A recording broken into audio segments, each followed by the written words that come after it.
নমস্কার বন্ধুরা, সিম্পলি সমাজ ব্লগ আপনাদের সবাইকে স্বাগত। আপনারা কেমন আছেন? আমি আশা করি ভালো আছেন, আমিও ভালো আছি। দুপুরবেলা থেকেই ব্লগটা শুরু করছি। এখন স্নান টান হয়ে গেছে, জামা কাপড় ধোয়া হয়ে গেছে, এখন রান্না বসিয়ে দিই। আর কি রান্না করি, এখন কটা শাক হয়েছে, মটরশুঁটি শাক, সেগুলো নিয়ে আসবো। মাছের মাথা রয়েছে, সেটা দিয়ে রান্না করবো আজকে।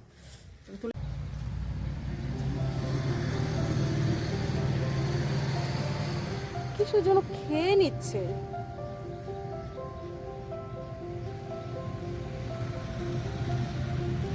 রোদ নেই, কিছু না, রোদ কম।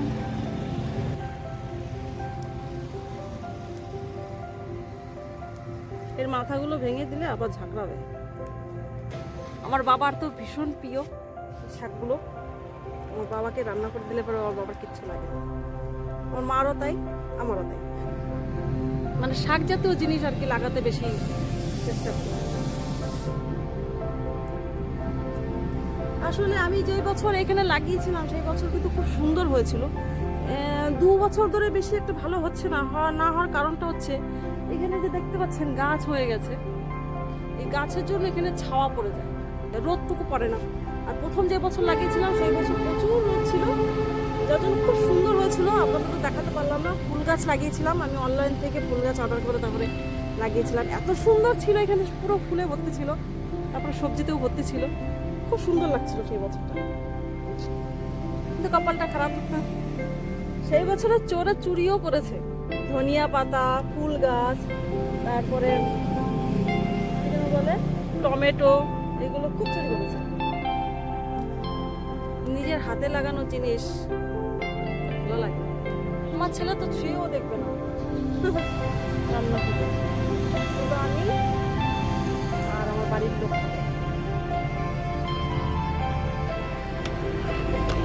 এক কাপড়া হয়েছে।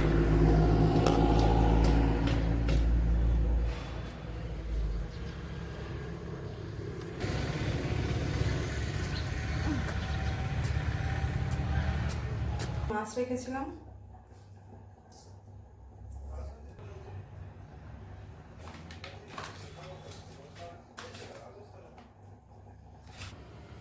আলু ছিম দিয়ে মাছ দিয়ে তরকারি করব। আগে মাছটা ভেজে নিই।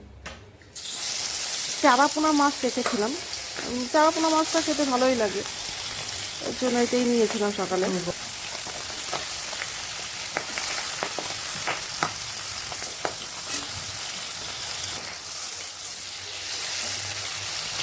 যে মাছ ভাজা হতে হতে ভেবে নিলাম শাকগুলো বেছে নিই, কারণ শাকটা বাছতে একটু টাইম লাগবে। তাই জন্য মাছ ভাজার ফাঁকে ফাঁকে আমি একটু শাকটাও ভেজে নিচ্ছিলাম।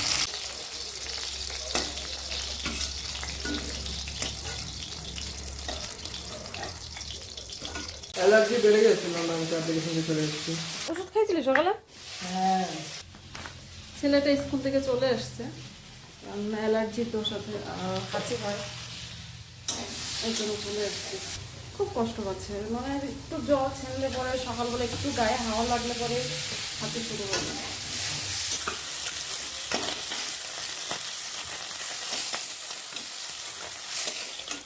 এই যে আলু আর ছিম দিয়ে মাছের তরকারি করবো।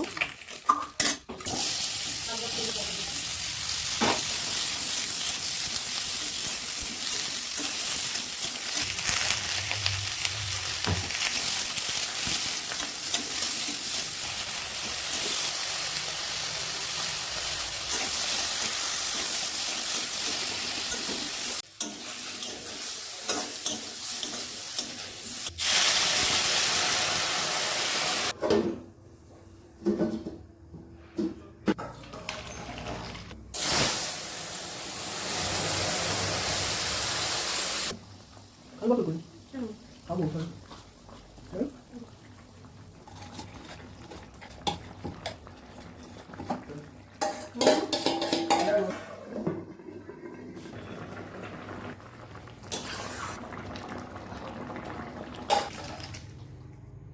আমার ঠাকুমা খুব সুন্দর কাটতে পারে এইগুলো, বসে বসে। বয়স হয়ে গেছে, আমাকে এরকম কাটতে দিলে পরে উনি খুব ভালো পারে।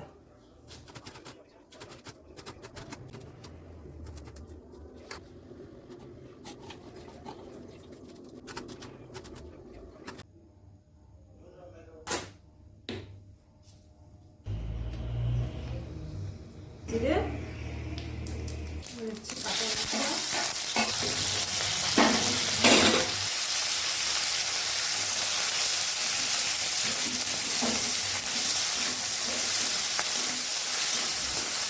একটা মাথা দিয়ে করছি, একটা মাথা।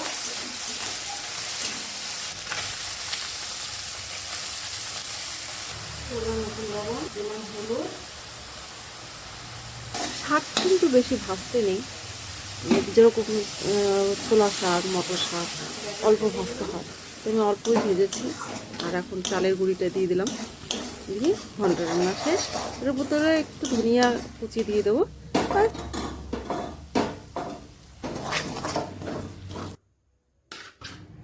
রান্না করবো টক পালং শাক। এই টক পালং শাকটা টক কিন্তু ঠিক পালং শাকের মতন দেখতে।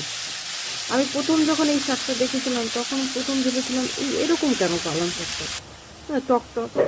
এই টক পালং শাক খাওয়াটা আমি কিন্তু আমার শ্বশুরবাড়ি থেকে এখানে আমি প্রথম দেখেছি।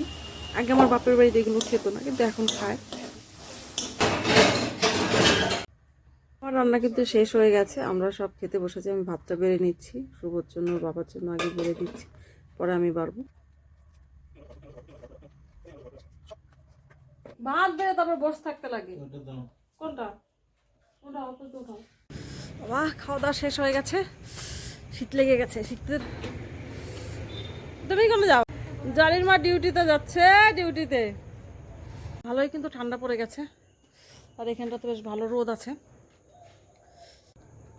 বন্ধুরা, ভিডিওটা আমি এখানে শেষ করছি। আপনাদের ভালো লাগলে অবশ্যই লাইক, কমেন্ট, শেয়ার করবেন। আর আমার নতুন ভিডিও পাওয়ার জন্য নোটিফিকেশান অন রাখবেন। আপনারা সুস্থ থাকবেন, ভালো থাকবেন। নমস্কার।